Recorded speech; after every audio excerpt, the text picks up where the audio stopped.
Hello there, my name is Ashley and today we'll be talking about how I built my Moze.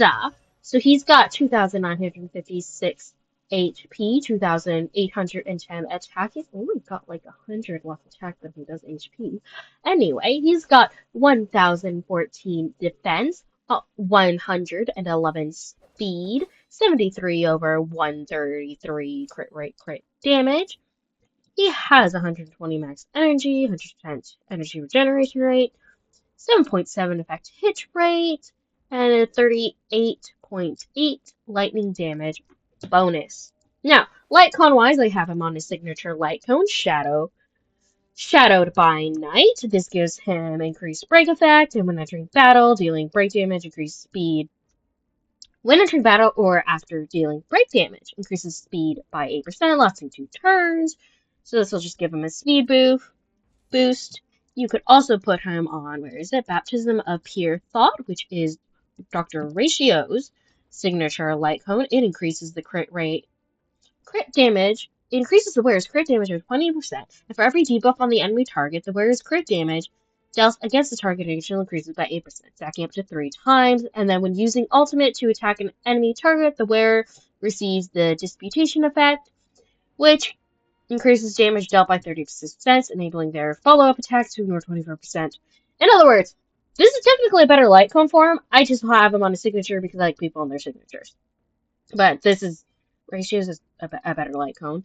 And then also sword play. Which one is that? I only put down 3 light cones. Not that one. And this one. It is Shang's signature. Or at least it's got her on right. For each time the wearer hits the same target, damage dealt increased by 8%, stacking up to 5 times. This effect will be dispelled when the wearer changes targets. If you know how Modle plays, you know why this works really well for him. He is very stuck on the target he is attacking. Anyway, so those are my... I just have the 3 recommended light cones. I clearly did not have many recommendations for this man. But just his signature, Shadowed by Night, Ratio signature, Baptism of Pure Thought, and Xu Shang's swordplay. Now, we'll go over trace-wise. I would level his talent, skill, alt, and then his base being least. I would do the roundabout ones first. That's what I always say do first, do these ones. They recommend talent, ultimate, base, and then skill. And I guess that does make sense, because this mostly just designates it. I guess that does make sense. Anyway, you can level up in whatever order you like. I just think talent is the best because that's where most of his damage is going to be coming from. But doing these is also really good. And then this one's important to note when you do it is that when dealing damage by using ultimate is considered to have as having launched a follow-up attack. So it's considered follow-up. So his ultimate damage is considered follow-up damage. So if you're trying to increase his ultimate's damage, increase your follow-up damage because it doesn't count as ultimate. Anyway, relic-wise, I personally have him on a 4-piece of the Pioneers Divers of Dead Water and a 2-piece, which one was it? It was this one, of Durin Dynasty of Running Wolves. This one increases follow-up attack when the allied character uses... This is right, I have him on this one, yes. When an allied character uses follow-up attack, the wearer gains 1 stack of merit. For each stack of merit, increases the damage of the wearer's follow-up attack by 5%. When there are 5 stacks, it additionally increases the wearer's crit damage by 25%. So this is really good if the character uses follow-up attacks, which Moze does. Anyway, this other set works off of debuffs. He himself applies a debuff. I have him in a team currently. I don't have a main team for him. I don't run him too often. But if you have him on this set, have him in a team which runs debuffs. He himself applies debuffs. I also have Fei Xiao and Adventuring in his team. And there's also Topaz. I don't know if Topaz applies debuffs, but I know Adventuring with his alt applies a debuff. And I think Fei Xiao also applies debuffs. I'm not entirely certain, but she might. If she doesn't, I have 2 people on the team dealing debuffs, and that's enough, I think. Because I think Prey, what was it? I think it was Prey did count as debuff. I can't remember now. Prey, blah, blah, blah, blah, blah. I thought he did apply debuff to that. Departed, advanced action, action advanced, but I also don't see anything. I know Adventuring's alt inflicts, you know, this. Inflicts unnerved, which is, as far as I'm concerned, is considered a debuff. So that's what I have him on relic-wise. I'd say you could put him on this. You could also put him on Iron Cavalier against the Scourge. If I can recognize these sets. This is... No. This is if you want to run him on a break. This increases break efficiency, because I do think I'm going to put him on a break eventually. But this would be if you want to run on a break. It just increases break effect. And then with the break effect is 150, break damage dealt to an enemy target ignores 10% of defense. And with Ware's break effect is 250 or higher, super break is more effective, ignoring 15% of the defense. You could also put him on a 4-piece of the Wind Soaring Valorous. I believe that one's actually here, so I can just click that. It increases the attack. It increases the wearer's crit rate by 6%, and after the wearer launches a follow-up attack, increased damage dealt by ultimate by 36%. I think this still increases his damage, because it is actually here on the recommend. I don't fully trust this, though. I don't fully trust this to be the best, but I think it's because damage dealt by ultimate. It's if they use their ultimate, it is the damage dealt by that. Instead of ultimate damage, if that makes sense. There's damage dealt by their ultimate and not their ultimate damage. Confusing, but I think this does increase the damage dealt by his ultimate, even though his ultimate damage counts as follow-up attack damage, but it's still the damage done by his ultimate, so this helps increase it. I think I've talked about it enough. I think you understand. Increases by 36%. It's pretty good for him, especially if you give him a lot of energy recharge. And then also the Ash Blazing Grand Duke. Oh, let me see if I can. Is that one? That one's this one. It's a follow-up attack. Increases damage dealt by follow-up attack by 20%.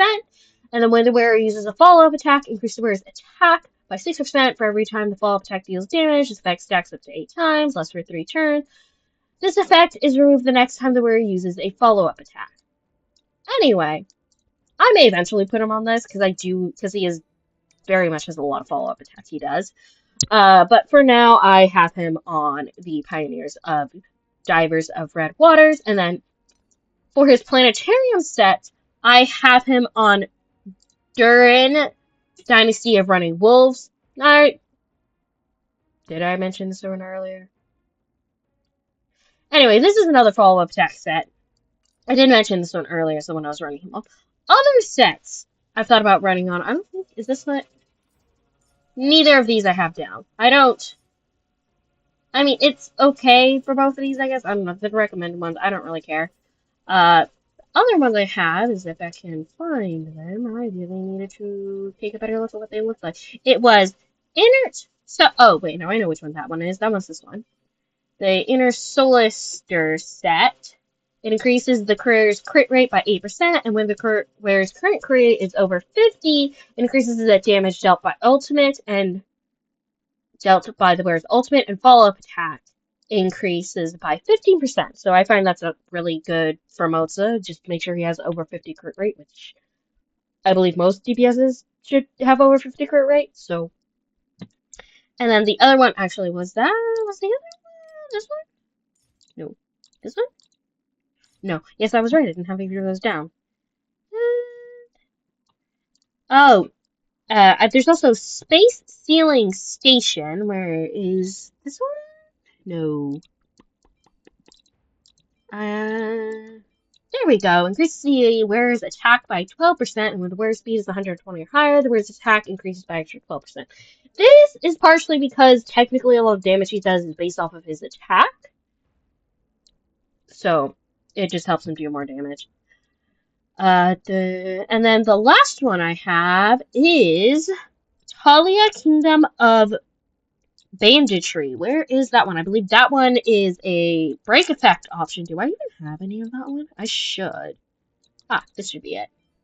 Yes. Increase the wearer's break effect by 16, and where the wearer's speed reaches 145 or higher, the wearer's break effect increased by an additional 20%. Now, that one's just if you want to build him with break effect in mind, that one, and Iron Cavalier against the Scourge. Those are both if you want to run him break effect. Frankly, I'm probably going to end up putting him on the Ash Blazing Grand Duke, feasibly. Give him a little more follow-up. But for now, he's on this debuff one and the two-piece follow-up. Idolin-wise, I have him E6, which I really like. He's one of my favorite characters. I just don't play him too often. I have other characters I work on building. Anyway, his E1 is upon entering battle, he gains 20 energy, and then every time you trigger his talent's additional damage, he gains 2 more energy. And if I remember reading that correctly, which let me go ahead and pull that up, it should trigger about every time another one of your allies attacks the enemy who is marked as prey. Will additionally deal when hits with lightning additional damage after ally attacks prey. Yep. There you go. His E2 is when all allies deal damage to the prey. So I'm thinking all of your allies have to damage who he's on at least once, and then this will trigger. But increases his crit damage by 40. His E3 increases the level of his ultimate and his talent. His E4 is that upon using his ultimate, it increases the damage dealt by Moze by 30% for 2 turns. So after his ultimate, he'll do more damage. His 5th one increases the level of his skill and his base attack. And his 6th, E6, increases the damage multiplier on the talent's follow-ups by 25%. So his his talent follow-up attacks do more damage. 25% more damage. Anyway, team-wise, this is actually his recommended team. It's him, Fei Xiao, Topaz, and Numby, and an adventuring. It's a follow-up team. I have also thought about running him in a more break-centered team, which frankly, I'd probably have him Imaginary TV, wherever Imaginary TV is, hanging him, Imaginary TV, very feasibly Ron May, and then probably still Advi or Danny to keep a sustainer on that team and to keep them from dying. You know, Imaginary TV for break effect, and Ron May for additional stuff. Or I would put an accent in instead of Ron May for the sheer fact that Moze will not apply lightning damage, like a lightning break effect, and if they don't initially have it, Moze can't break them. But I do think that technically, I think his best team is a team that applies debuffs and does follow-up attacks, which I believe is this team. I've not done too much research into his team because I frankly, I don't run him often. We're going to be fighting Cocolia because I don't want the battle to take too long because I don't think it should. Yes, I know I'm done with all my vortex. Because I don't want my battle to be taking too long because I kind of wanted to fight Fei Xiao's. Oh, good. But I was also realized, I'm going to go ahead and start with his ult. But I'm also like, I don't want the battles to take forever, and you should be able to get a gauge on what kind of damage he does. We should go ahead and use both of their ults.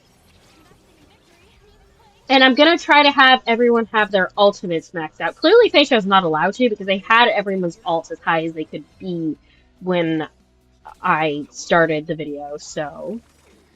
clearly, Fei Xiao just doesn't get to have her ult up at the start. Sucks for her. Anyway, I figured, yeah, no, you want to use this till that I would fight a weaker one. You can still get a gauge on his damage. He's definitely not my strongest character, but he's also not one that I've dedicated a whole lot of time to. He's just, I like him so he gets stuff, but I don't use him so he doesn't get all the stuff. So he's definitely not super high, and as you can see, he doesn't appear in here because he's in the prey state. He's that little shadow down there. We'll go ahead and use her base. And then when they attack, he does his, well, that was the 3rd charge, so he did his follow-up. And he didn't take any damage there because he's not officially on the field. And then there's the... I believe that's the follow-up, not the addition. That might have been the additional damage, I'm not sure. One way or the other, that's where most of his damage comes out of. Because that's where he does his damage. It's his additional damage and the follow-up off of the talent. Which is why I give him mostly follow-up, additional... Oh, and then I may take him out. Oh. Anyway, that's how my Moze is built. I think he's, well, built well enough. At least well enough for where I need him, because I don't run my Moze. I love you, Moze, but... I'll fully build you maybe someday. I think my follow-up team's gonna end up having ratio in it, though. I'm gonna be running an IPC team, I think. But that's beside the point. Anyway, thank you so much for watching.